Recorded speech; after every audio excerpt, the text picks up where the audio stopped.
안녕하세요. 오늘은 제 진료실에서 실제로 있었던 한 이야기를 먼저 들려드리겠습니다. 3년 전의 일입니다. 어느 날 70살 박순자 할머니께서 제 진료실로 천천히 걸어 들어오셨습니다. 자리에 앉으신 뒤 조용히 모자를 벗으셨는데 그 순간 정수리가 훤히 드러났습니다. 새하얀 머리카락 사이로 두피가 그대로 보였죠. 그리고 할머니가 조심스럽게 이런 말씀을 하셨습니다. 선생님, 저 손녀 입학식에 못 가요. 이 꼴로 어떻게 가요? 창피해서요. 손녀가 할머니 왜 머리가 하얘? 왜 머리가 없어? 하면 뭐라고 대답해야 해요? 그 말을 듣는 순간 가슴이 먹먹해졌습니다.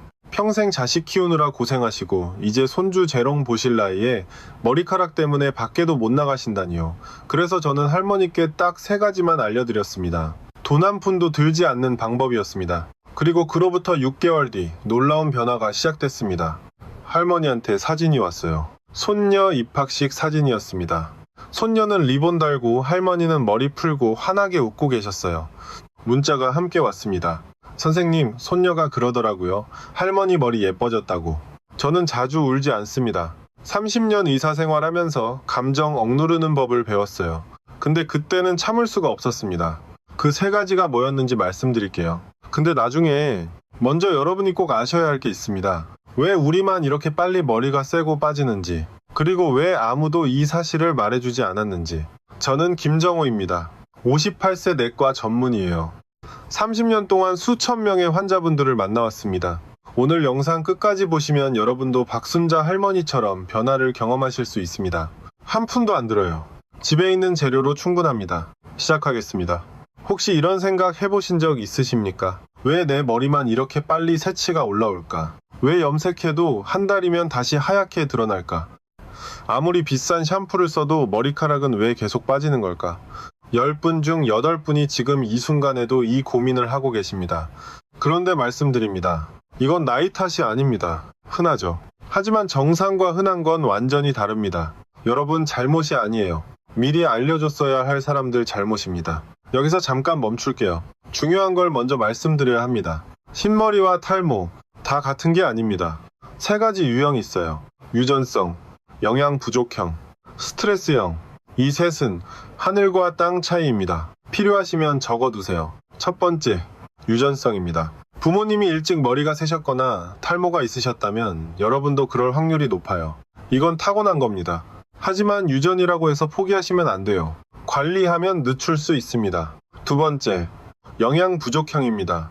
이게 가장 많아요. 10분 중 7분이 여기에 해당합니다. 혈액순환이 안 되고 모낭에 영양이 안 가서 생기는 겁니다. 이건 바꿀 수 있어요. 오늘 제가 말씀드리는 방법이 바로 이 유형에 효과가 있습니다. 세 번째, 스트레스형입니다. 갑자기 동그랗게 빠지는 원형 탈모, 아니면 한꺼번에 확 빠지는 경우. 이건 마음의 문제예요. 스트레스를 먼저 풀어야 합니다. 여러분은 어떤 유형이십니까? 잠시 생각해 보세요. 대부분은 두 번째, 영양 부족형입니다. 그리고 이게 가장 희망적인 유형이에요. 왜냐하면 바꿀 수 있으니까요. 자, 그럼 여러분이 어떤 상태인지 직접 확인해 볼까요? 지금 잠시 영상을 멈추셔도 됩니다. 3가지만 확인해 보세요. 첫 번째, 아침에 베개를 보세요. 머리카락이 몇 개 붙어 있습니까? 10개 이하면 정상입니다. 20개 이상이면 주의가 필요해요. 두 번째, 샤워할 때 배수구를 보세요. 머리카락이 동그랗게 뭉쳐 있습니까? 손가락 한마디보다 크면 문제입니다. 세 번째, 정수리를 거울로 비춰보세요. 두피가 훤히 보입니까? 1년 전보다 넓어졌습니까? 3개 중 2개 이상 해당되시면 오늘 영상 끝까지 보셔야 합니다. 여러분의 모낭이 지금 잠들어 있는 겁니다. 깨워야 해요. 우리 세대는 어떻게 살아왔습니까? 전쟁 후에 태어나서 배고픈 시절 겪으셨습니다. 자식 키우느라 제대로 먹지도 못했어요. 집안일 구느라 쉬지도 못하셨습니다. 젊었을 때 너무 고생하셨어요. 그래서 지금 몸이 지친 겁니다. 머리카락도 마찬가지예요. 여러분이 잘못한 게 아닙니다. 하지만 이제는 다릅니다. 자식들 다 키우셨잖아요. 이제는 여러분 차례입니다. 그런데 한 가지만 여쭤볼게요. 생강 한 조각으로 흰머리가 다시 검어지고 빠진 머리카락이 다시 자란다. 말도 안 된다고 생각하셨죠? 저도 처음엔 똑같이 생각했습니다. 30년 의사 생활 동안 이런 얘기 들으면 코웃음 쳤어요. 그런데 3년 전 그 일이 있고 나서 생각이 완전히 바뀌었습니다. 박순자 할머니 말씀드렸죠? 그분이 어떻게 변하셨는지는 나중에 자세히 말씀드릴게요. 먼저 과학적인 증거부터 보여드리겠습니다. 서울대병원 피부과 권호상 교수 연구팀이 국제학술지에 논문을 발표했습니다. 잠들어 있던 모낭을 다시 깨워서 성장기로 전환시키는 특정 효소를 발견한 거예요. 이 효소를 활성화시키는 열쇠가 바로 생강의 진저롤 성분이었습니다. 흰머리는 물론 탈모까지 동시에 막을 수 있다는 겁니다. 한국식품연구원 대사질환연구단도 2016년에 확인했어요. 생강 발효 추출물이 모낭세포를 강력하게 활성화시키고 탈모 진행을 억제한다는 사실입니다. 한국식품과학회지 연구에서도 밝혀졌습니다. 생강의 쇼가올 성분이 두피 혈액순환을 개선하고 노화로 잠자던 멜라닌 세포를 다시 깨운다는 겁니다. 여기서 잠깐 멈출게요. 필요하시면 적어두세요. 진저롤, 쇼가올, 이 두 단어 기억해두세요. 오늘 영상에서 계속 나옵니다. 그런데 왜 이렇게 중요한 정보를 우리는 몰랐을까요? 여러분 생각해 보십시오. 만약 생강 한 조각으로 머리카락 문제가 해결된다면 매달 10만원씩 염색하러 다니시던 분들, 한 병에 5만원, 10만원씩 하는 두피 제품 사시던 분들, 몇백만원 들여 두피 클리닉 다니시던 분들, 1000만원 넘게 모발 이식 받으셨던 분들 다 필요 없어지는 겁니다. 연간 4조 원 규모의 탈모 치료 시장, 500억 염색약 산업, 수조 원대 모발 이식 병원들, 이 거대한 산업이 뿌리째 흔들립니다. 그래서 방송에서도 병원에서도 제약사에서도 쉽게 이 정보를 꺼내지 않는 겁니다. 저도 30년 동안 이 사실을 몰랐어요. 환자분들한테 그냥 나이 드시면 원래 그렇다고 했습니다. 부끄럽습니다.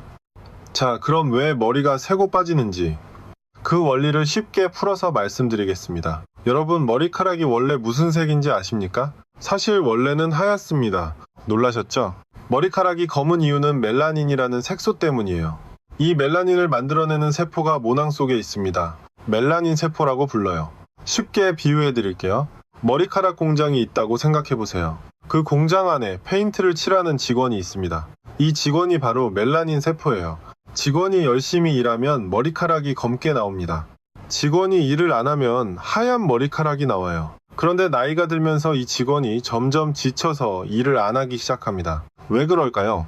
가장 큰 이유는 영양 부족입니다. 여러분, 두피에는 10만 개에서 15만 개에 달하는 모낭이 있어요. 이 모낭 하나하나마다 가느다란 혈관이 연결되어 있습니다. 마치 논에 물을 대는 수로처럼요. 우리 어릴 때 논 많이 보셨잖아요. 수로가 막히면 벼가 못 자랍니다.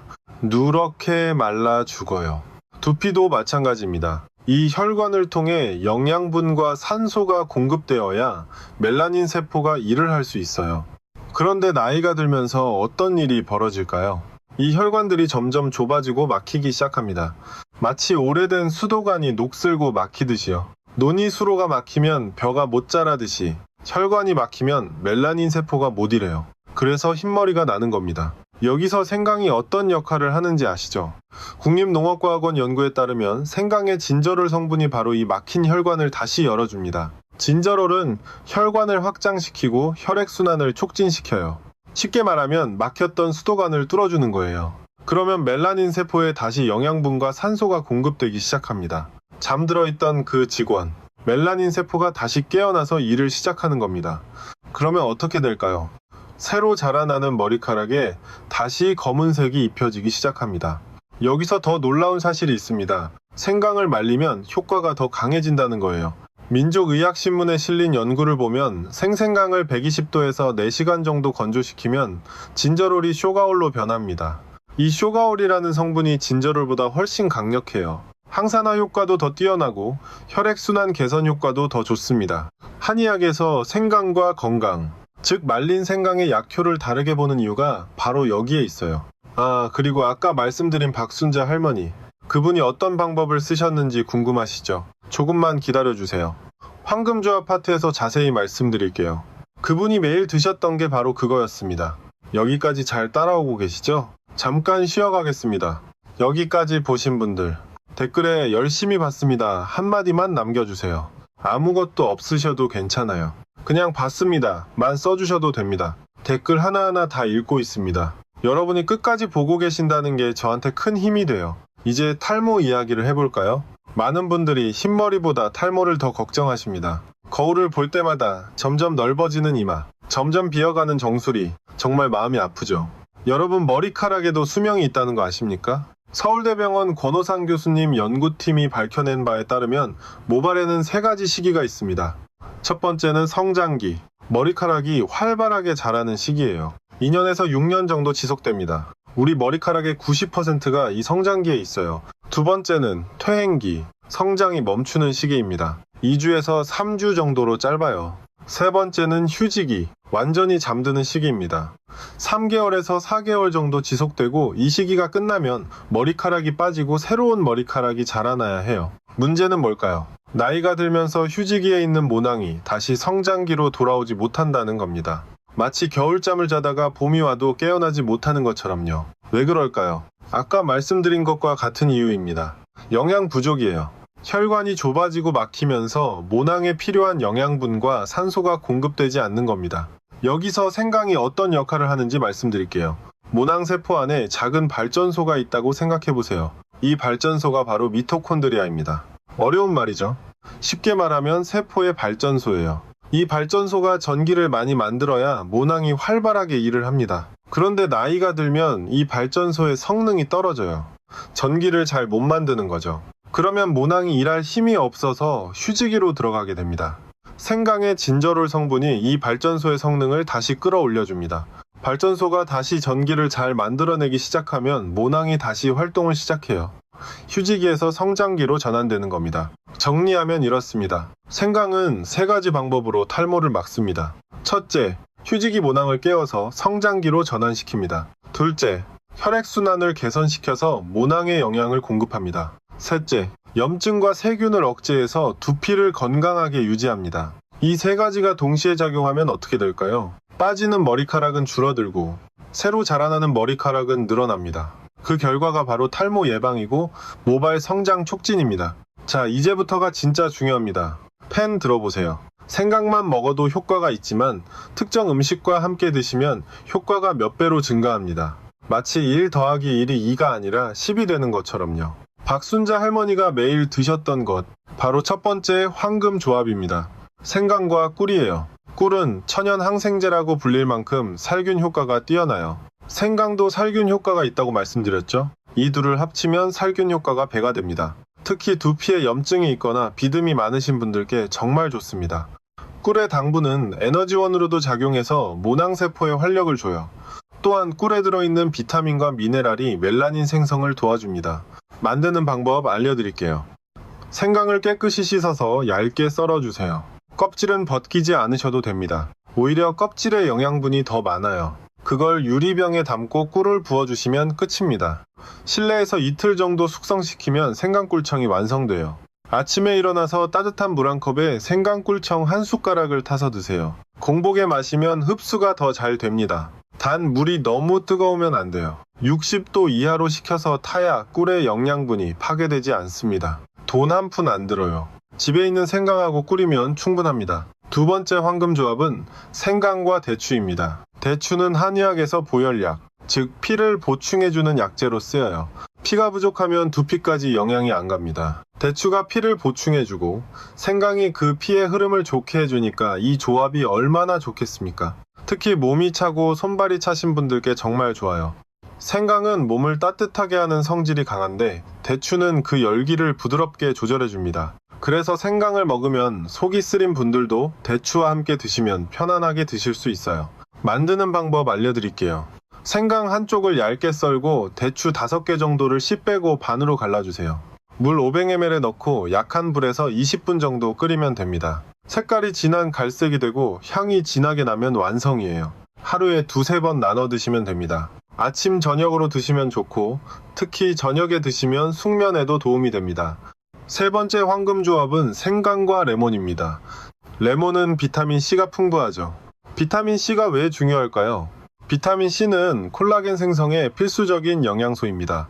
두피도 피부의 일부예요. 두피가 건강해야 모낭도 건강합니다. 콜라겐이 부족하면 두피가 처지고 탄력을 잃어요. 그러면 모낭도 약해져서 머리카락이 쉽게 빠집니다. 레몬의 비타민C가 콜라겐을 만들어주고 생강이 그 콜라겐이 두피까지 잘 전달되도록 혈액순환을 도와줍니다. 만드는 방법도 쉬워요. 생강 한쪽을 얇게 썰어서 끓는 물에 넣고 10분 정도 우려내세요. 불을 끄고 조금 식힌 다음 레몬을 반 개 정도 짜서 넣으면 됩니다. 너무 뜨거울 때 레몬을 넣으면 비타민C가 파괴되니까 꼭 식혀서 넣으세요. 여기에 꿀을 한 숟가락 넣으면 더 좋습니다. 네 번째 황금조합은 생강과 등푸른 생선입니다. 고등어, 삼치, 꽁치 같은 생선들이죠. 이런 생선에는 오메가3 지방산이 풍부해요.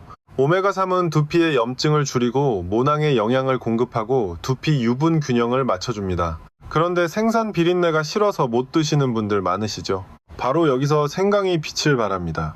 생강의 진저롤 성분이 생선의 비린내를 완전히 없애줘요. 일본이나 중국에서 회를 먹을 때 생강을 곁들이는 이유가 바로 이겁니다. 고등어를 구울 때 생강을 갈아서 고등어에 바르고 10분 정도 재워 두세요. 그 다음에 구우면 비린내가 하나도 안 나고 맛도 훨씬 좋아집니다. 여기서 우리 한식 얘기를 좀 더 해볼게요. 서양식 비싼 보충제 살 필요 없습니다. 우리가 평소에 먹던 음식으로 충분해요. 된장국 끓일 때 생강 한 조각 넣어보세요. 된장의 발효 성분과 생강이 만나면 흡수율이 올라갑니다. 김치찌개에도 생강을 조금 넣으면 맛도 깊어지고 효능도 좋아져요. 미역국 끓일 때도 마찬가지입니다. 미역의 요오드 성분이 두피 건강에 좋은데 여기에 생강을 넣으면 혈액순환까지 좋아집니다. 우리 어머니들이 산후조리할 때 미역국 많이 드셨잖아요. 거기에 생강을 넣으면 금상첨화입니다. 콩나물국에도 생강 한 조각, 북어국에도 생강 한 조각. 우리가 평소에 먹는 밥상에 생강만 추가하면 되는 거예요. 밥심으로 살아온 우리 세대, 그 밥상에 생강 하나 더하면 됩니다. 특별히 새로 살 것도 없어요. 시장에서 생강 한 뿌리 사오시면 한 달은 쓸 수 있습니다. 몇천 원이면 돼요. 이 네 가지 조합을 번갈아 가면서 드시는 게 가장 좋습니다. 월요일은 생강 꿀차, 화요일은 생강 대추차, 수요일은 생강 레몬차, 목요일은 고등어 구이에 생강, 금요일은 된장국에 생강, 토요일은 미역국에 생강, 일요일은 김치찌개에 생강. 이런 식으로 돌아가면서 드시면 다양한 영양소를 골고루 섭취할 수 있어요. 중요한 건 꾸준함입니다. 이 조합들은 모두 자연식 재료예요. 화학약품이 아닙니다. 그러니까 즉각적인 효과를 기대하시면 안 돼요. 최소 3개월은 꾸준히 드셔야 합니다. 하지만 그만큼 부작용도 없고 장기적으로 봤을 때 몸 전체 건강에도 도움이 됩니다. 자, 이제 구체적으로 어떻게 드셔야 하는지 말씀드리겠습니다. 아무리 좋은 약도 잘못 먹으면 독이 될 수 있어요. 생강도 마찬가지입니다. 펜 들어보세요. 하루 적정 섭취량부터 말씀드릴게요. 일반적으로 하루 10기기 적당합니다. 생생강 기준으로 엄지손가락 한 마디 정도의 크기예요. 이 정도면 충분합니다. 많이 먹는다고 효과가 빨리 나타나는 게 아니에요. 건강, 즉 말린 생강은 생생강의 3분의 1 정도만 드시면 됩니다. 말리면 수분이 빠지면서 농축되니까요. 생강가루로 드신다면 하루 1직에서 2지 정도가 적당해요. 티스푼으로 반 스푼에서 한 스푼 정도입니다. 처음 드시는 분들은 이것보다 적게 시작하세요. 특히 위가 약하신 분들은 처음엔 반 정도만 드시고 일주일 정도 지켜보세요. 속이 괜찮으면 그때 양을 늘리시면 됩니다. 다음은 섭취 시간입니다. 이게 정말 중요해요. 생강은 아침에 드시는 게 가장 좋습니다. 동의보감에 이런 말이 있어요. 아침에 생강 3조각은 인삼 한 뿌리보다 낫다. 아침에 생강을 드시면 하루 종일 기운이 나고 혈액순환이 좋아집니다. 공복에 드시는 게 흡수도 잘 되고 효과도 좋아요. 일어나서 세수하시고 따뜻한 생강차 한 잔으로 하루를 시작하세요. 하지만 저녁 6시 이후로는 피하세요. 특히 자기 전에는 절대 드시면 안 됩니다. 생강은 기를 위로 올리는 성질이 있어요. 그래서 밤에 드시면 잠을 못 자실 수 있습니다. 동의보감에서도 말합니다. 밤에 생강을 먹으면 기가 수렴되지 않아서 불면증이 생긴다고요. 이제 주의사항을 말씀드리겠습니다. 이 부분 정말 중요하니까 잘 들어주세요. 첫째, 과다 섭취는 절대 금물입니다. 많이 먹는다고 효과가 빨리 나는 게 아니에요. 오히려 위에 부담을 주고 속쓰림이 생길 수 있습니다. 하루 10지, 이것만 지키세요. 둘째, 혈액을 묽게 하는 약을 드시는 분들은 조심하셔야 합니다. 생강도 피를 묽게 만드는 효과가 있거든요. 와파린이나 아스피린 같은 약을 드신다면 의사와 상담 후에 드세요. 셋째, 수술 예정이 있으신 분들은 수술 일주일 전부터 생강 섭취를 중단하세요. 출혈 위험이 있을 수 있습니다. 넷째, 담석이 있으신 분들도 조심하셔야 해요. 생강이 담즙 분비를 촉진하는데 담석이 있으면 통증이 생길 수 있습니다. 다섯째, 몸에 열이 많으신 분들은 양을 줄이세요. 생강은 몸을 따뜻하게 하는 성질이 강해서 열이 많은 분이 과다 섭취하면 두통이나 불면증이 생길 수 있어요. 마지막으로 실천 방법을 정리해 드릴게요. 3개월 플랜으로 가세요. 첫째 날, 저녁이 낯설어요. 계속하세요. 셋째 날, 첫 위기가 옵니다. 버티세요. 넷째 날, 전환점입니다. 일곱째 날, 됩니다. 사람들이 울어요. 진심입니다. 첫 한 달은 적응 기간입니다. 하루 5지 정도로 시작해서 몸이 적응하는 걸 지켜보세요. 둘째 달부터는 10기그로 늘리세요. 셋째 달에는 황금 조합들을 번갈아 가며 시도해보세요. 매일 같은 시간에 드시는 게 중요합니다. 아침 기상 후 30분 이내 이 타이밍을 지키세요. 그러면 습관이 됩니다. 자, 이제 기억하시죠? 박순자 할머니, 70세. 3년 전에 제 진료실로 걸어 들어오셔서 손녀 입학식에 못 간다고 하셨던 그분. 그 이야기의 결말입니다. 할머니가 제 말씀을 그대로 따라 하셨어요. 매일 아침 생강꿀차 한 잔. 일주일에 2번 고등어 구이에 생강 갈아 바르기. 저녁엔 생강대추차. 된장국 끓일 때도 생강 한 조각. 미역국에도 생강. 한 푼도 안 들었습니다. 냉장고에 있는 재료로 다 하셨어요. 시장에서 생강 한 뿌리 3,000원도 안 했습니다. 첫 달은 변화가 없었어요. 할머니가 전화하셨습니다. 선생님, 효과가 없는 것 같아요. 제가 말씀드렸어요. 조금씩. 하지만 할 수 있어요. 3개월만 믿고 해보세요. 수백 명의 환자분들이 효과를 보셨습니다. 2달째. 할머니가 또 전화하셨어요. 선생님, 머리카락이 덜 빠지는 것 같아요. 배수구에 머리카락이 확실히 줄었어요. 3달째. 할머니가 진료실에 오셨습니다. 정수리를 보여주시는데 검은 잔머리가 올라오고 있었어요. 할머니 눈에 눈물이 고였습니다. 선생님, 진짜 되네요. 4달째, 5달째, 그리고 6달 뒤. 손녀 입학식 날, 할머니가 사진을 보내주셨습니다. 손녀는 리본 달고, 할머니는 머리 풀고, 환하게 웃고 계셨어요. 흰머리가 완전히 없어진 건 아니었어요. 하지만 확실히 줄었고 새로 올라온 검은 머리카락이 섞여서 훨씬 풍성해 보였습니다. 문자가 함께 왔습니다. 선생님, 손녀가 그러더라고요. 할머니 머리 예뻐졌다고. 이 한마디. 저는 자주 울지 않습니다. 30년 의사 생활하면서 감정 억누르는 법을 배웠어요. 근데 그때는 참을 수가 없었습니다. 저도 울었어요. 손녀와 함께 입학식에 가는 할머니. 이게 바로 우리가 건강해져야 하는 이유입니다. 자식에게 짐이 되지 않고 손주들과 더 오래 놀아주고 이웃 앞에서 당당하게 서는 것. 이게 진정한 건강 아니겠습니까? 이건 머리카락 얘기가 아니었습니다. 처음부터 머리카락 얘기가 아니었어요. 인생 얘기입니다. 사랑하는 사람들 얘기예요. TV 볼 건가요? 손주 볼 건가요? 선택은 여러분 겁니다. 조금씩. 하지만 할 수 있어요. 늦지 않았습니다. 거의 끝났습니다. 마지막 한 부분만 남았어요. 우리 긴 여정을 함께 했습니다. 정리해 드릴게요. 하나, 흰머리와 탈모는 나이 탓이 아니라 혈액순환 부족입니다. 둘, 3가지 유형이 있어요. 유전성, 영양 부족형, 스트레스형. 대부분은 영양 부족형이고 이건 바꿀 수 있습니다. 셋, 생강의 진저롤과 쇼가올이 혈관을 열어 모낭에 영양을 공급합니다. 넷, 4가지 황금 조합. 생강꿀, 생강대추, 생강레몬, 생강과 등푸른 생선, 그리고 우리 한식에 생강 넣기. 된장국, 미역국, 김치찌개에 생강 한 조각. 5, 하루 10개, 아침 공복, 최소 3개월. 6, 주의사항 꼭 지키세요. 혈액 묽게 하는 약 드시는 분, 수술 예정인 분, 담석 있으신 분, 열 많으신 분, 의사와 상담 먼저 하세요. 부탁이 3가지 있습니다. 첫 번째 부탁, 댓글에 한마디만 써주세요. 시작합니다. 자신에게 하는 공개 약속이에요. 공개적으로 약속하면 더 잘 지키게 됩니다. 댓글 하나하나 다 읽을게요. 여러분의 댓글이 다른 분들에게 큰 힘이 됩니다. 우리 서로 응원해요. 혹시 경험이 있으신 분들, 생강으로 효과 보신 분들, 그 경험도 나눠주세요. 아무것도 없으셔도 댓글 남겨주세요. 그냥 봤습니다만 써주셔도 저한테 큰 힘이 됩니다. 2번째 부탁, 구독, 좋아요, 알림 설정 부탁드립니다. 광고 없이, 헛소리 없이 과학적으로 검증된 정보만 드립니다. 3번째 부탁, 가장 중요합니다. 이 영상 부모님께 보내드리세요. 친구분들께도 보내드리세요. 50 넘으신 분들께 공유해주세요. 이 영상 보면서 떠오른 그 사람에게, 정보는 사람에게 닿아야 살립니다. 무료예요. 3초면 됩니다. 그게 누군가의 인생을 바꿀 수 있어요. 이 정보가 부모님 건강을 지킬 수 있습니다. 그게 진정한 효도예요. 저는 김정호입니다. 58세. 30년 동안 사람들을 치료해 왔습니다. 그리고 저는 하나를 믿어요. 건강을 챙기기에 너무 이르거나 너무 늦은 건 없다는 것. 여러분의 머리카락은 여러분입니다. 우리 함께 건강해집시다. 건강하세요. 다음에 또 뵙겠습니다.